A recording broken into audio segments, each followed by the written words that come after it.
The series that we're going to look at is going to be a geometric series, and geometric series are actually pretty easy to work with.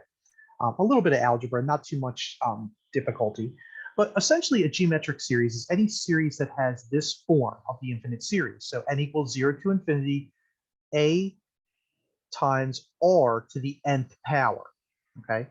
Now notice that if we substitute 0 back in for n, that means you get r to the 0 or 1, and that means we just get that a is the first term of that infinite series. So if a series happens to be geometric, then there's two rules to really remember. If r, or the absolute value of r, which is what's being raised to the nth power, is less than 1, series converges. If r is greater than or equal to 1, then the series is going to diverge.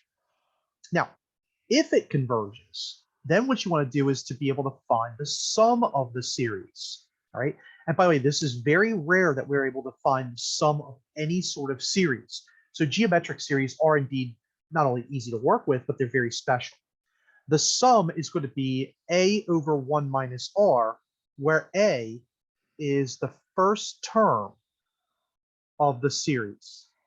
Okay, so let's take a look at some really basic examples, and then we'll take a look at some examples that are a little more difficult with geometric stuff, but they're not really all that difficult. So the first one we have here, we have series n equals 0 to infinity, 2 times 7/5 to the n. All right, so if we let n equal 0, that's going to be the first term in the sequence to be able to find a. And that means we get 2 times 7/5 to the 0, or that's going to be 2. So that's a. In this case, r is what's inside the parentheses being raised to the n, and that's going to be 7/5. Now, clearly, the absolute value of 7/5 is 7/5, which is clearly greater than or equal to 1. And so what that means is that this diverges. Okay, so this is a divergent series, and we would stop there because that means that it's going to tend towards infinity. Okay, so there is no sum because it diverges. Okay, so literally that's excuse me, that's all you have to do with a geometric series is you start by finding the a, then you find r, and if r is greater than 1, you're done because it diverges. Now, if r is less than 1, or I'm sorry, if r is greater than or equal to 1, it diverges. If r is less than 1, then you have a little bit more work to do. Right? Another example. Okay, so we have the geometric series n equals 0 to infinity of 1.0000001 to the n. Right? First, we're going to substitute the first n. So when n equals 0, that means we get this means that we're going to get 1.1234566 to the 0th power, and that's just going to be 1, which is a. All right, so we're going to hold on to that because we might need it. Right? In this case, r is going to be equal to 1.0000001, which is indeed, if we take the absolute value of that, going to be greater than or equal to 1. So once again, this is a divergent series. Okay, so this is divergent, and it also means that there is no sum. All right, so it'd be really nice if they were all divergent, but they're not all going to be divergent. So let's take a look at a couple of these geometric series that are convergent. Okay, so this is an example of one that's pretty close to the first one that we looked at, right? Because that was 2 7/5 to the n. Now we have 4 5/7 to the n. All right, so first thing we're going to do, we're going to substitute the lower bound in. So when n equals 0, we get 4 times 5/7 to the 0th power, or that's just going to be 4. So that's our a. So we're going to hold on to that because we need it. Now, we know that r is going to be 5/7. Okay, and the absolute value of 5/7 is clearly less than 1. So what that means is that it converges. Okay, so this is a convergent series. And remember, that's all we care about right now. We don't care about what this series represents, or we don't care where we're going to use this in real life. We just care if it's convergent or divergent. So it converges. All right, so we're going to hold on to that. But what is the sum? Okay, so that means that there is a sum.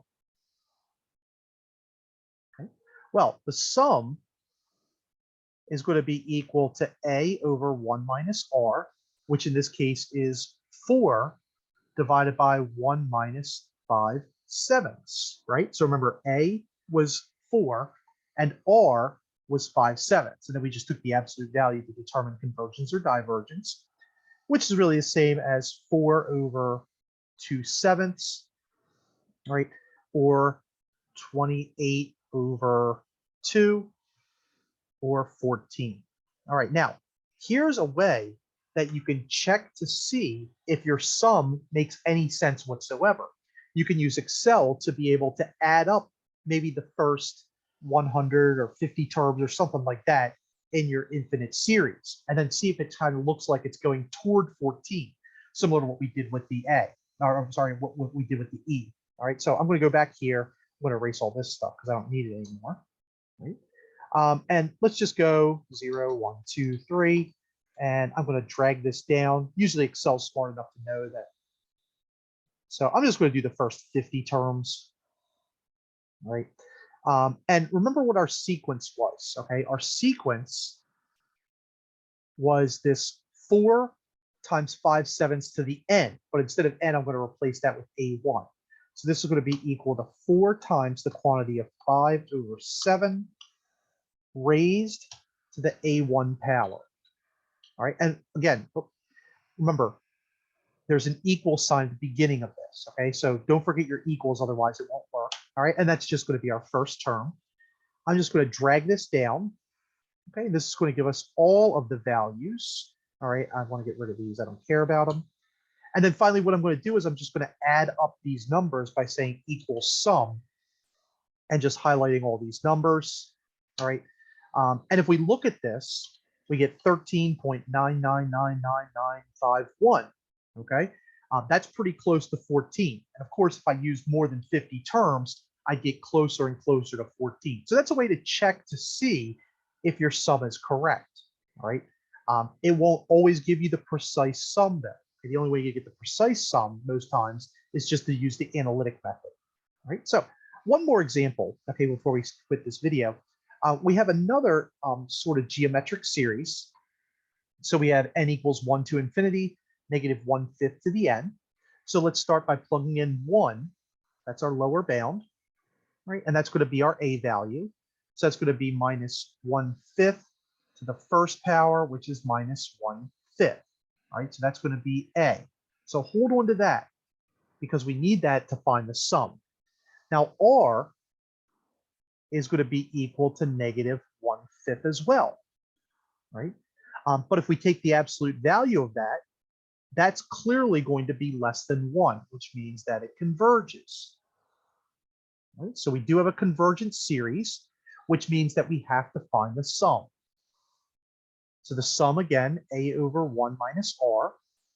We know that a is negative 1/5.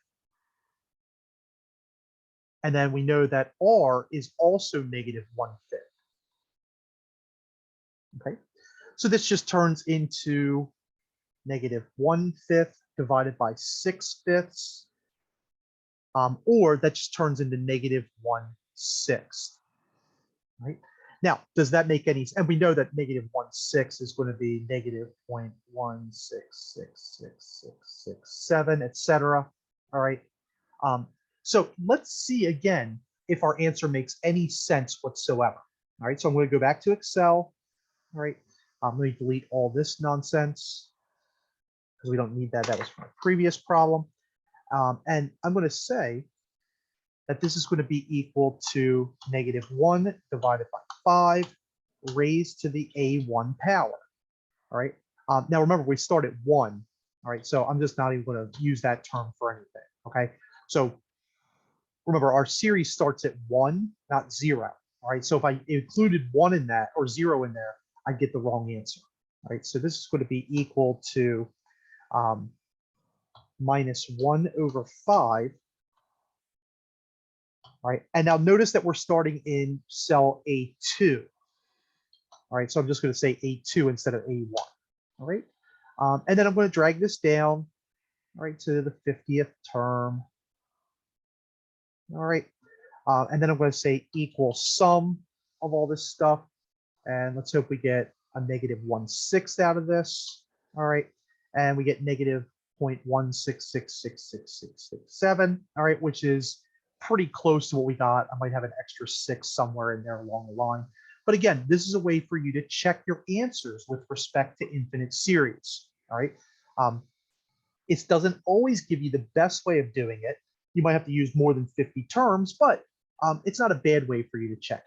Okay, so for the rest of the next video, we're just going to take a look at a few more geometric series. And then in subsequent videos, we're going to move on and take a look at our telescoping series.